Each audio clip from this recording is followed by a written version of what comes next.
welcome to Viking Preparedness. I am Pastor Joe Fox. Welcome to take 2. Ran out of battery power, dude. That's the problems with being off-grid, all right? That's one of them.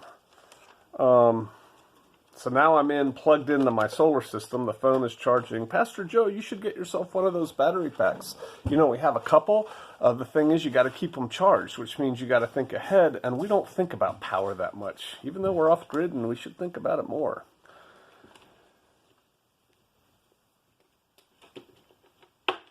How do I want to approach this? I've mentioned in the last couple videos, I don't know, go back 6 videos, I probably mentioned it 2 or 3 times, because it bugs me. And when something bugs me, when I have made a mistake, when I do something that I don't want to do again, I kind of beat myself up about it a little bit. And so I mention it over and over and over again. I think it's a psychological ploy to lock it into my subconscious or something.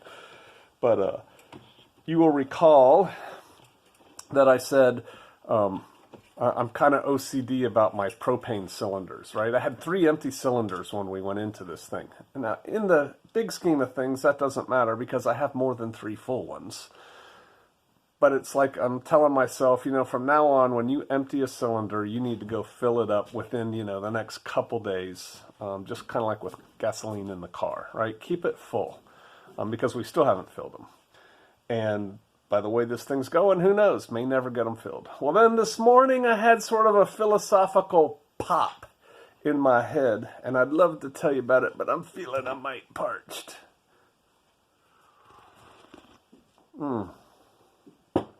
Awesome. And that was this. It is a distinct possibility, is it not, that we are going into a severe worldwide economic calamity, depression, whatever. That's a possibility. A lot of people don't like to think about that very deeply. Contemplate the unthinkable. I might make a t-shirt that says that. Anyway, I got to thinking about that. If we do, I probably won't be able to get propane anyway, and so we better figure out, we actually already have, but we better psychologically figure out, well, what we're going to do without propane, because propane here is pretty important at Shofar Mountain. We cook a lot of our food, and in the summertime, almost all of our food, on a little Coleman 2-burner propane stove. We have the wood stove, the wood Pioneer Princess cook stove going last night and today, and when it is, Sister Kate loves cooking on it. But, you know, when it's 100 degrees out there and we have no air conditioning, we ain't running that wood cook stove in this house, just saying. And so I got to thinking, you know, you better start coming up with some other options, or better start contemplating more seriously the other options. And so that brings us to today's video. And before I get into it, because there's 8 points we're going to cover on personally preparing for the worldwide economic depression. Before we get into that, I was also thinking, and again, I'm not trying to pat myself on the back, I'm just trying to be self-aware. I think a lot of what we talk about here is like master's level preparedness. It's definitely not high school, you know. Put together a 72-hour kit in a bin, and so that you... We're well beyond that. And to that end, I know that we are not all at that level yet. And we have many people here who are just kind of getting started because of what's going on. And you've woken up and you're like, hey, I need to get prepared. And I don't cover the basic things a whole lot. Maybe I should. But in my mind, it's like that is just so obvious, blah, blah. But as my wife tells me, you're not like most people. And so here comes a shameless plug, and I actually have the book this time because I thought it out. If you are relatively new to intermediate in preparedness, you need this book. Survivalist Family, Prepared Americans for a Strong America by me. You can get it online. It's not that much. I think you can get it for less than $20, right? I wrote this book because I was unsatisfied with this many similar type books that I had on my shelf. I didn't think that they were good enough. And so this is for you. I recommend it. Okay, let's get on to the list. 8 things you may want to consider. And like everything, Matter of fact, tomorrow for Tactical Tuesday, we're going to take it on a different bend. Things you need to get now. Avoid the rush. Things you need to think about now. Set that aside. These are things, and I made a list because there's 8 of them. Woo! Short arms. That you need to consider. Let's just get into it. Gasoline. Now, I'm not telling you need to get gasoline. That would be like me telling you to get propane. What do you do when it's gone? It's gone. When the world goes topsy-turvy on this, gasoline is going to be hard to come by. It's going to be rationed if it's available at all. And you may not have any money to buy gasoline. So what does that mean to you? For most of you, that means your car is not going to work very well. Right? You're not going to be able to just get in your car and drive wherever you want.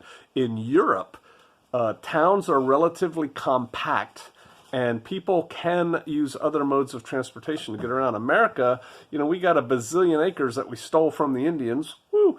And we like wide, spread out spaces, and we drive everywhere, right? We drive everywhere. Now, we're also lazy sots, and we drive to the mailbox. Excuse me, but I digress. Cars are going to be not as available. Your vehicle.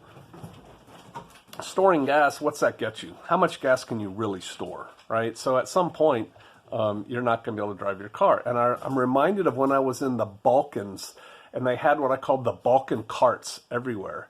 And there were these people driving these back half of their version of pickup trucks or a van that they cut the roof off or left the roof on or whatever, but they made them into trailers, and they usually had 4 wheels and car wheels that they had just jacked on there somehow. And they drug it with a horse. Not a very good-looking horse either, to tell you the truth. But you saw them everywhere on like modern roads. These people just driving these little horse buggies that they fabricated in their barn. Or that Dimitri made in his barn for barter or something for people. And so... to that end, you're still going to have to get around, right? Man, I tell you, the most valuable thing is going to be horses.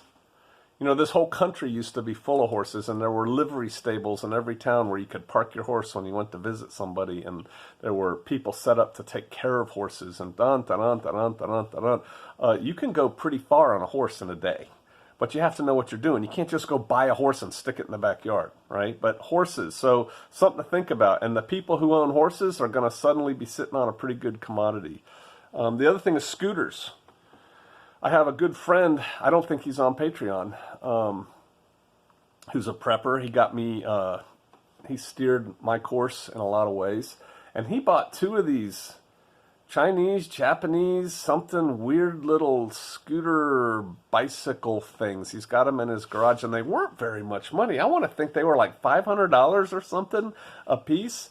And they'll go 30 miles an hour, and they sip gasoline.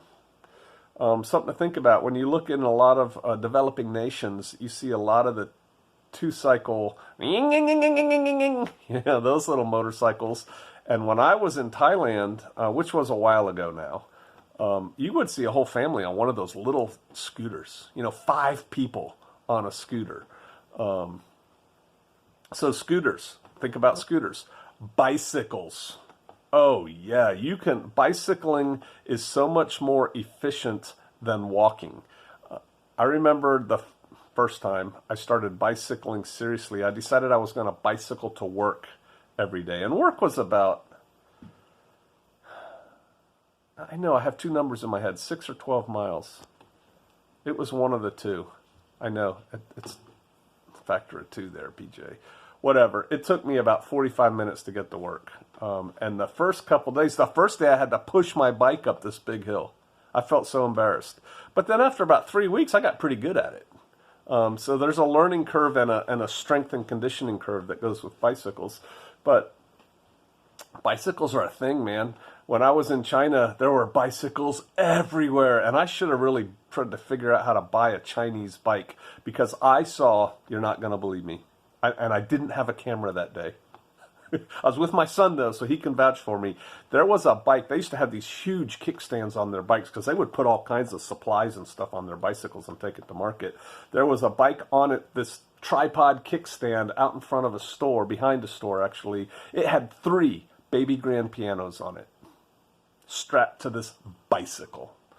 Yeah, those are good bikes. But think about bicycles. Now, just with bicycles, think about repairing the bicycle. What happens when you get a flat tire? Do you have spare inner tubes? Do you have the stuff to fix the tires? Do you know how to do that? Do you have spare chain? Do you know how to fix the chain? Yada, yada, yada, yada. All that stuff is available now. It's pretty cheap now. You don't need to go buy a $4,000 Trek bike. Sister Kate and I each own a $70 Huffy mountain bike, and they're great for getting around and doing things. So there you go. Bicycles and repair parts. So that was number 1. Number 2, you're not going to be driving a lot. Nobody is. Not unless you're part of the, the upper crust that you get your little gas permit or something. Shoes, shoe leather. You're going to be wearing out a lot of shoe leather because you're going to be walking a lot. Boots are important, or good shoes. Not fancy shoes, not pretty shoes. Good, tough, long-lasting shoes. Do you know guerrilla movements get into trouble, and we're going to talk about some of this tomorrow, because the powers that be try to cut them off from all sources of logistics. And one of the things is footwear, and they run out of footwear. It's kind of hard to run around the mountains when you don't have shoes on your feet. So start thinking about boots. Now, you can buy a lifetime supply of shoes and boots. You certainly can. You should learn how to make moccasins, Pastor Joe. Go ahead and carry a rucksack over these mountains with moccasins on. Buy some boots. You'll be glad you did. That's number 2. Number 3, fix it. You can develop now the skills to fix things, and that will make you valuable in a worldwide depression type scenario. What am I talking about? Welding. Do you know how to weld? Did you see that movie Long Way Round with Ewan McGregor? Ewan McGregor. He's in the middle of Mongolia and he cracks the frame of his Beamer motorcycle, and some little guy comes trundling across the prairie because they've been kind of watching them from afar, and leaves. I think he was on a little scooter. He leaves, he comes back with a truck with a welder in it and welds his bike back to the point that it made it for the rest of the trip. Welding, good skill. You got to know how to do it now. You got to have the tools to do it now. And again, the stuff's not that expensive now to get the stuff and learn how to do it. Forging. Our own Jeremiah taught me everything I know about forging. Don't blame him. He's been doing it for years. I just did it for a few weeks. Forging can be, right now it's just kind of oh, that's kind of cool. I like to watch the blacksmith working when I go to the fair. Forging could become a very important skill. Making things, making locks, making hinges, making implements to do things with. Right now it's just kind of cutesy, but when there is no Walmart or you can't afford to shop there, having somebody who can fabricate you something is pretty cool. Then I was thinking like tanning leather, working with leather, repairing leather, especially if we get to horses and stuff like that. So there's certain tools that you have now that works. And then sewing. What is that? Use it up, wear it out, something to do without. You won't be just throwing away Levi's anymore. You'll be fixing them and fixing them and fixing them. And knowing how to sew and having sewing equipment. And I have a good friend, Cody at Sojourn Gear, who has like bazillion-dollar sewing machines, and he makes quality gear.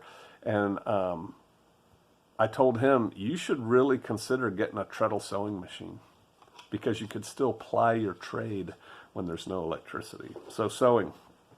All right, number 4. Thing you should think about now, take steps towards now to set yourself up for a worldwide global depression. And you should really look at pictures of people in depression, not mental depression, in economic depression, and consider some of the modern countries like the Balkans when I was there, where people were just poor in what was once a relatively modern society. Parts of the country of Georgia, same thing. Heat. If it's winter where you are, if winter comes where you are, you're going to have to figure out a way to heat your living environment. Now that means different things to different people, and your standards are going to change. The first thing that people do in these times is they wear more clothing, right? Because no matter how you heat, that's a resource, and resource costs you resources to obtain. And so people just start dressing more. In the wintertime here, Sister Kate and I, walking around our house, have long underwear, thick socks, a regular set of clothes, and usually, I had it on this morning. Ugh. It was on the floor where it belongs. I took a hat, a knit hat, and a hoodie.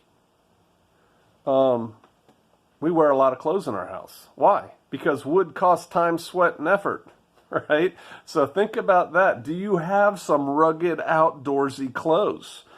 Because you're going to want them and you're going to want more. And here's the thing. When you're layering, you little millennials out there, I know we don't have a lot here, your skinny jeans aren't going to fit over 2 pairs of long underwear, right? Your little tight, little down coat that like over your skinny body that comes up here, that's not going to layer over 2 hoodies, right? So you need to get bigger clothes as you get to the outside. Consider homeless people. They understand this concept.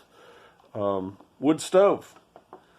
Wood stoves will be hard to come by. Right now, you can go get one today if you want. Matter of fact, they're probably on sale right now. They don't want to carry the inventory. Installing wood stoves and then having the tools and knowing how to use them to procure firewood. Now, the truth is, in urban areas, people fabricate burners. They make homemade wood stove things, and they burn whatever kind of wood they can get a hold of. Pallet wood, old furniture, tree limbs that fall down.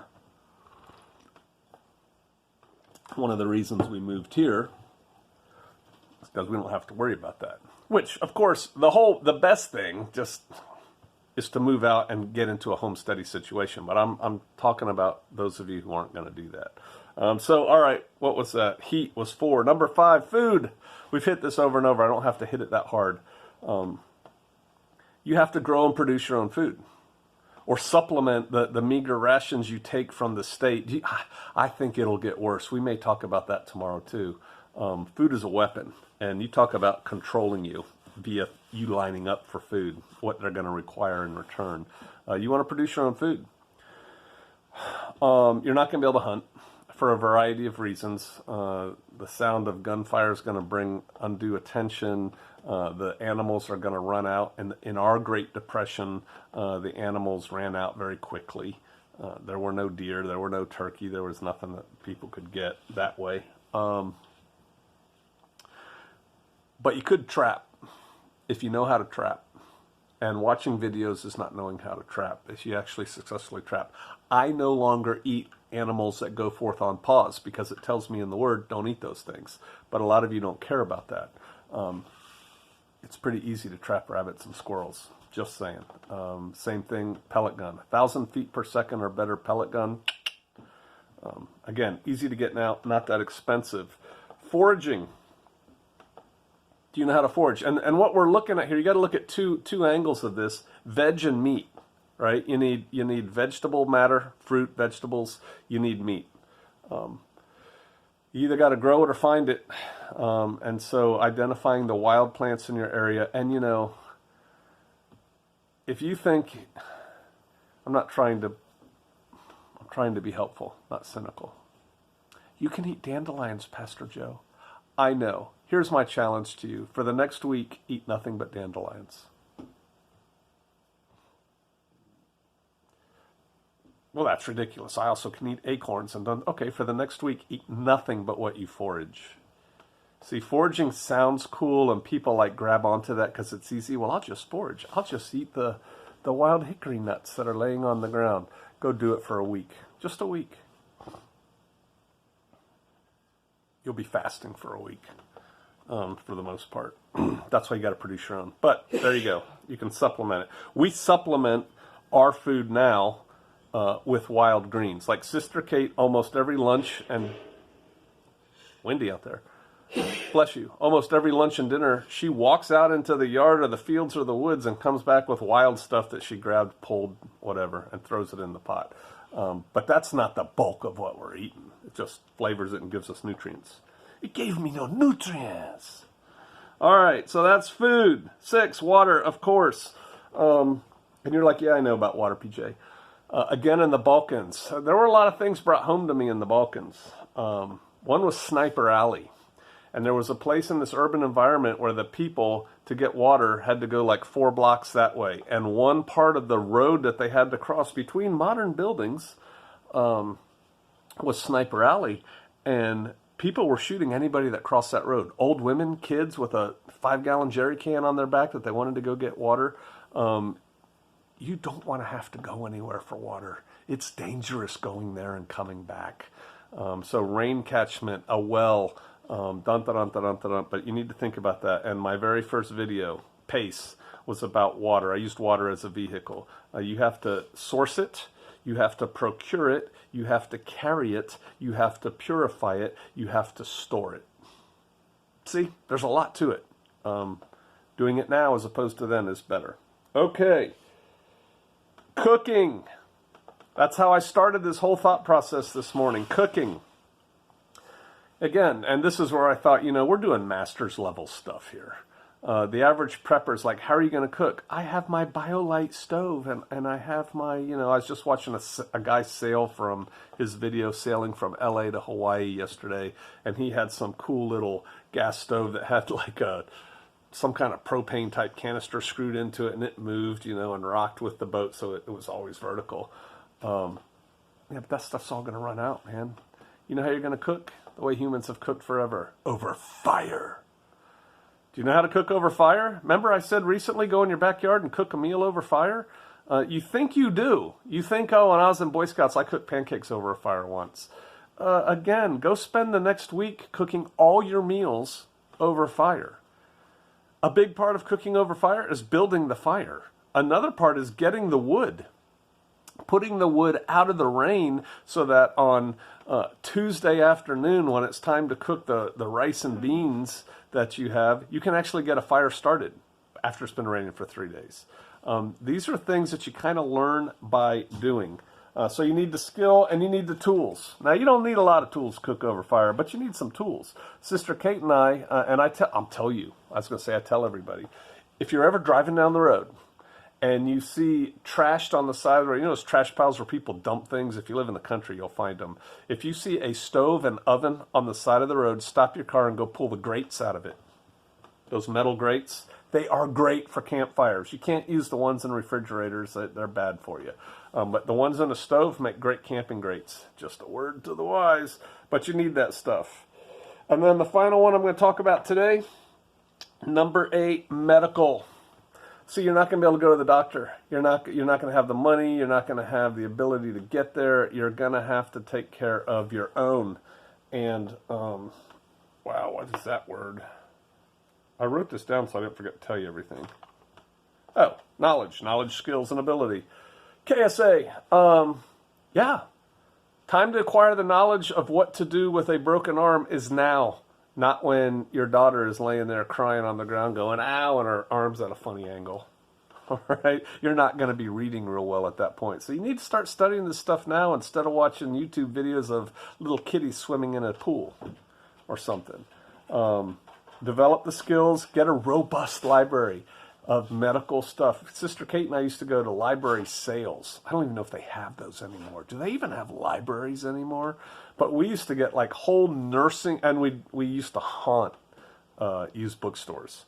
And so like you'd find the medical section where somebody sold all her nursing books, for going to college for nursing. Man, we'd buy those things 25 cents a book when they started out at $100 or something.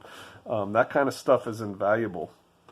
And then in addition to having the knowledge base, having the knowledge here, having the skills and stuff that you practice and work on now, there's something to folk medicine and to herbs. And I do believe that the Father put the right amount of natural material everywhere around us for us to use for things. But here's the deal. People take that and run in the exact wrong direction. Pastor Joe, you can use oil of oregano to fix this. Pastor Joe,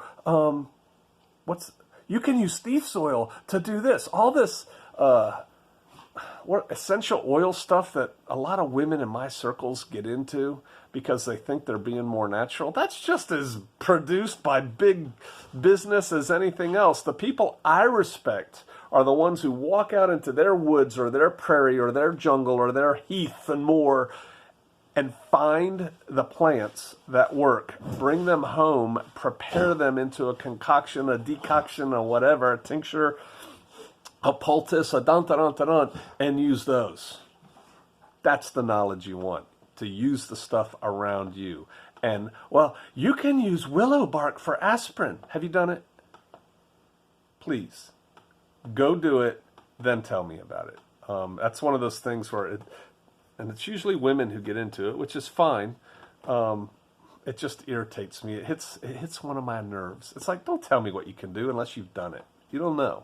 It's like everything else. All right, so those are things. Start thinking about this. If we do have this worldwide economic depression, there's some things you can do now to set yourself up for them. Tomorrow's video on Tactical Tuesday, which I'm actually going to go shoot here in a minute, is about things to acquire now for what's possibly coming. Thinking ahead, being ahead of the sheeple. All right, I hope that was useful. Your comments down below. I'll see you out there.